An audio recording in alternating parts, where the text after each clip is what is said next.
বিয়ে করলেই তো বাসি হয়ে গেলাম। মেসেঞ্জার বক্স যদি দেখাই তাহলে আপনি সারাদিন মাথা ঘুরে ঘুরতে থাকবেন।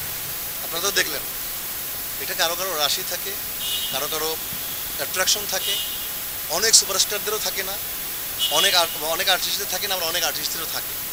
আমার যে একার আছে নাথিং লাইক দ্যাট, সবারই আছে হয়তো বা, সব শিল্পী খেলোয়াড় সবারই আছে। বাট আমি আবারও বলেছি এক কথা, যেটা হয়তো বা আমাকে আমার রাশিগত কোনো কারণ হয়তো বা আছে, বা আমাকে পছন্দ করে তাদের ব্যাপারে।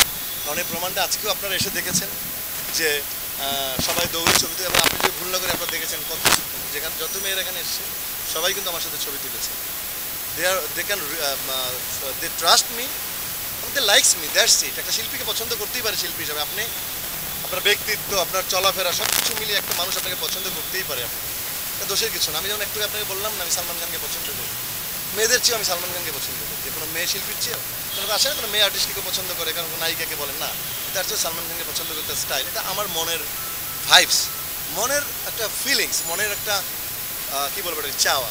এভাবে হয়তো বা মেয়েরা আমাকে পছন্দ করে বা আমার কাছে ছবি তুলে।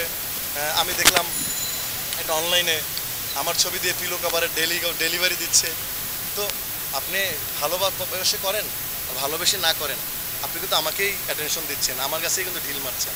মনে রাখতে হবে, হয়তো অনেক ট্রল করছে, অনেক কিছু বলছে, আমি এগুলো পজিটিভ দৃষ্টিতেই দেখি। কারণ এত মানুষের সময় কোথায় আমাকে নিয়ে এত কথা বলার? নিশ্চয়ই আমি আলোচনার বিষয় বলে আমাকে নিয়ে এত কথা বলে, তাহলে আপনারা আজকে এত চ্যানেল আমার কথা শুনছেন কেন? শুনতেন না নিশ্চয়ই। আমি দেখলাম আমার একটা ভিডিওতে 2 মিলিয়ন 3 মিলিয়ন করে ভিউ দেখলাম কালকে। এগুলো কেন হচ্ছে? নিশ্চয়ই অপছন্দ করে কেউ দেখছে। আমি কিছুক্ষণ লিখেছিলাম না যে সবাই তোমাকে অপছন্দ করে, তার মানে কেউ তোমাকে পছন্দ করে। আচ্ছা ভাই, এটা যদি আপনাদের সামনে বলি, এটা আমার ভক্তের সঙ্গে কমে যাবে। এগুলো খুব সিক্রেট বিষয়, এগুলো বিহাইন্ড দ্য ক্যামেরা বলবো।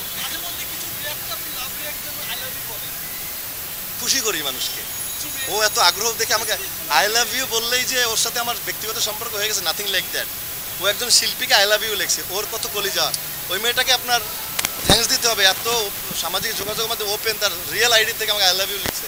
আমি যদি ওকে একটা ছোট্ট একটা ওকে রেসপন্স না করি, ও ডিজার্টেড হয়ে যাবে। এটা একটা শিল্পী হিসেবে একটা ফ্যানের প্রতি ভালোবাসা। সেখান থেকে আমি তাকে একটা লাভ রিয়াক্ট দেই, কিংবা তাকে আই লাভ ইউ লিখি। এটা তো দেখলেন আপনি ফেসবুকের যোগাযোগ মাধ্যমে আপনার কমেন্টস বক্সে। আর মেসেঞ্জার বক্স যদি দেখাই তাহলে আপনি সারাদিন মাথা ঘুরে ঘুরতে থাকবেন যে কী হয় আমার মেসেঞ্জার বক্সে। তো সেইটা আর আমি বলতে চাই না। যে বলেছিলাম যে আগুন জ্বলে, মেসেঞ্জার বক্সে এরকম আগুন জ্বলার চেষ্টা করে সবাই। আমি সবাইকে হেসে খেলে সুন্দরভাবে তাদেরকে রেসপন্স করি, তারা পছন্দ করে। এই তো ছোট্ট জীবন, দ্যাটস ইট। ভাই, বলিউডের একটা কমন কোশ্চেন হলো গিয়ে সালমান খান কবে বিয়ে করছে, বাংলাদেশে একটা কমন কোশ্চেন হলো গিয়ে জায়েদ খান কবে বিয়ে করছে। এই ব্যাপার আসলে আমি যেটা বলতে চাই সেটা হচ্ছে, আবারও বলতে চাই যে বিয়ে করলেই তো বিয়ে করলেই তো বাসি হয়ে গেলাম। বিয়ে করলেই তো বাসি হয়ে গেলাম। এই জন্য একটু সময় নিচ্ছি যে একটু করলেই আসলে অনেকের মন ভেঙে যাবে আমি জানি। ইনবক্সে সবাই বলতে থাকে প্লিজ এভাবে থাকেন, বিয়ে করেন না।